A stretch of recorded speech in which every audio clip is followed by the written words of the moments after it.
राधे राधे कृष्ण भक्तों। आज हम बात करेंगे अध्याय 12 श्लोक 12 जो वास्तव में एक सीढ़ी की तरह है।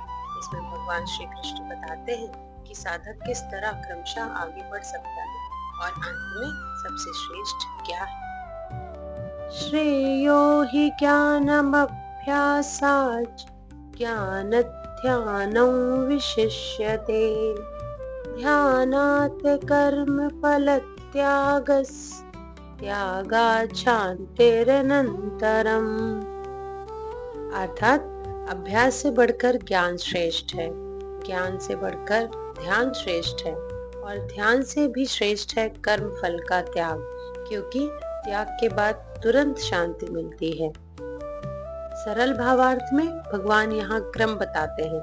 अभ्यास अच्छा है, उससे श्रेष्ठ ज्ञान है, ज्ञान से भी श्रेष्ठ ध्यान है और सबसे श्रेष्ठ है कर्म फल का त्याग, क्योंकि जब इंसान कर्म फल का त्याग करता है तो उसे तुरंत शांति और संतोष मिल जाता है।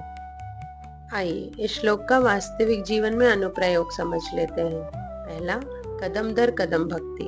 यह श्लोक बताता है कि अगर कोई साधक ध्यान या भक्ति में कठिनाई पाता है तो वह अभ्यास से शुरू करे, फिर ज्ञान प्राप्त करे, ध्यान लगाए और अंत में कर्म फल त्याग कर दे।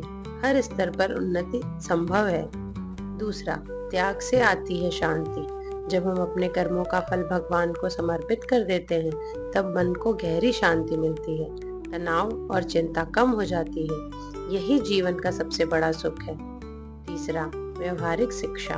रोजमर्रा की जिंदगी में चाहे पढ़ाई हो, नौकरी हो या परिवार का कार्य, अगर हम परिणाम पर अत्यधिक पकड़ छोड़कर केवल कर्म पर ध्यान दें तो जीवन सुखी और शांत हो जाता है।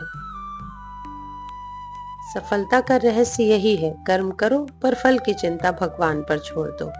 अगले श्लोकों में 13 और 14 में भगवान सच्चे भक्त के गुणों का वर्णन शुरू करते हैं, जैसे अद्वेष्टा, मैत्री, करुणा, क्षमा। तो इन सब के बारे में हम अपने अगले वीडियो में चर्चा करेंगे। तब तक के लिए राधे राधे, जय श्री कृष्णा।